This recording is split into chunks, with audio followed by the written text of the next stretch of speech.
Have you ever wondered if you unintentionally manipulate others without even realizing it? Well, sit down because today I'm going to be answering that question. Unintentional manipulation refers to influencing or controlling other people's behavior, their thoughts, their emotions without a conscious awareness or intent. Now, I'm sure you're wondering, Remy, what is the difference between unintentional manipulation and deliberate manipulation? Don't worry. I'm going to be breaking it all down for you today. Now, when it comes to unintentional manipulation, this often stems from ingrained habits, learned behaviors, or subconscious motives, rather than a calculated effort to manipulate others for personal gain. While deliberate manipulation, on the other hand, typically involves a conscious effort to deceive, to coerce, or exploit others to achieve specific goals or to satisfy your own needs or desires. Now, today I'm going to be highlighting different forms and ways through which you can unintentionally manipulate people.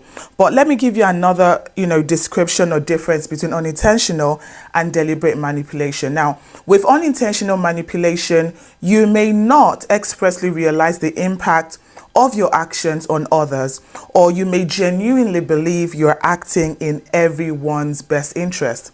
While with deliberate manipulation, you are aware of the impact of your actions, and you may employ tactics such as telling lies, manipulation of people's emotions, or manipulation of information to achieve your objectives.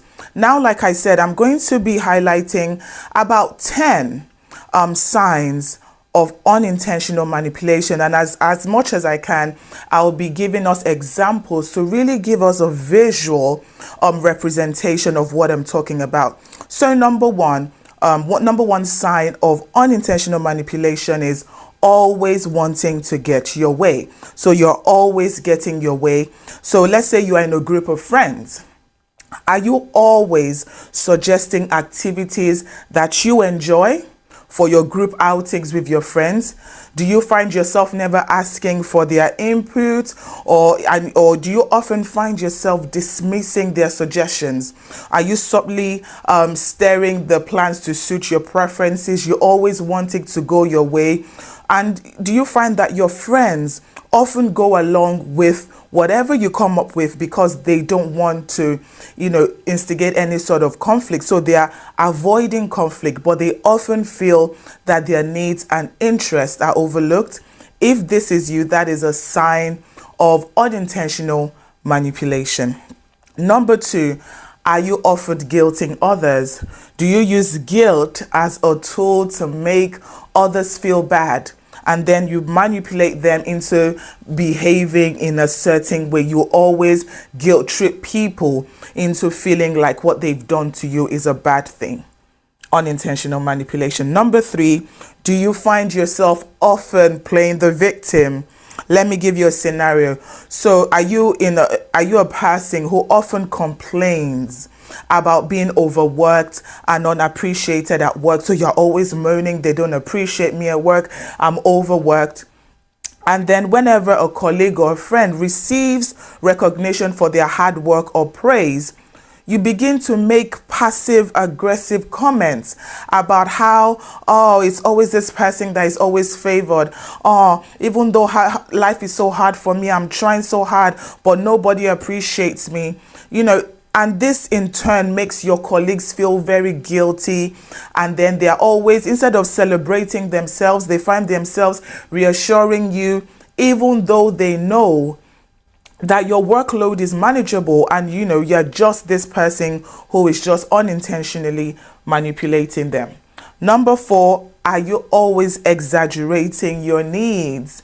You exaggerate your needs or your emotions to gain sympathy, or manipulate others into meeting those needs. You need one thing, but you go on and make it look like it's bigger than what it is. That could be a sign of unintentional manipulation. Number five, gaslighting. Okay. Are you someone who is frequently forgetting to complete a task that has been assigned to you by, let's say, your partner? Let's use a romantic relationship, okay? Now, when your partner confronts you about this, like, oh, darling, you were meant to do this, you insist and you say, no, no, no, no. You never asked me to do that. You never mentioned it, even though you and your partner have discussed this issue multiple times. Eventually, you make your partner begin to doubt his own memory. He begins to question whether he indeed asked you to do this thing or to do that thing, or did you have the conversation, even though you know that you did have that conversation. Is this you gaslighting? This could be a sign of unintentional manipulation. Let's go to number 6. Conditional affection. You give affection or approval only when others comply with your wishes, using it as a reward for obedience. Is this you? Does this sound like you? You need to look into it. Number 7, selective truth telling. Let's look at a scenario. So you're trying to sell your car to a friend, and you say to your friend that this car has never been in an accident and is in perfect condition. And you're intentionally omitting the fact that this car has had a minor damage repair a few years ago. Some things happened to it. Now your friend has bought this car based on your assurances, only to discover the truth later when, you know, they are running a vehicle history report that there was an issue with this thing, but you intentionally omitted it. This is a very clear sign of unintentional manipulation. Number 8, creating dependency. You force dependency in others by making them rely on you for validation, support, or guidance. So you know that somebody really depends on what you say, they value your responses, and then you use this as a trap to hold them down. This can be a sign. Number 9, emotional blackmail. Are you frequently telling your partner that you'll be devastated if he decides to spend time with his friends instead of staying home with you? So your partner just wants to hang out with the boys, and then you begin to become very dramatic. Oh, I'm going to be alone. You never spend time with me. Now you are often making your partner feel guilty. Your partner is always canceling plans to avoid upsetting you, even though you know that this person deserves a time out with their friends. He loves to spend time with his friends. He's doing all that he needs to do.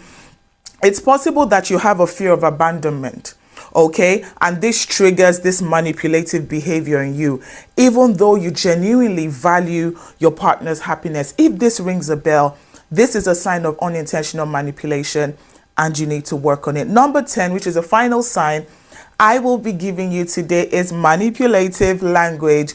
Do you use language that in a subtle way is influencing others to act in ways that benefit you only, even if it is against their own interests? Does that ring a bell? I need you to work on it. Now, in conclusion, I need to ask you this question. Have you ever experienced any of these signs in your own interactions? If you have, this might be a time to pay attention to self-awareness, because it is important to be self-aware and willing to recognize and address manipulative behaviors. As we navigate our relationships and interactions, let's remember that true connection and mutual respect thrives in an environment of honesty, empathy, and genuine care for one another. By becoming more aware of our own behaviors and their impact on others, we can cultivate healthier, more authentic connections and break free from this cycle of unintentional manipulation. I'm here to encourage you that let us strive to communicate openly, listen actively to your friends, your colleagues, your partners, your family members, and learn to always approach every interaction with integrity and kindness. Thank you so much for watching today's video, and I'll see you at my next one. Bye-bye.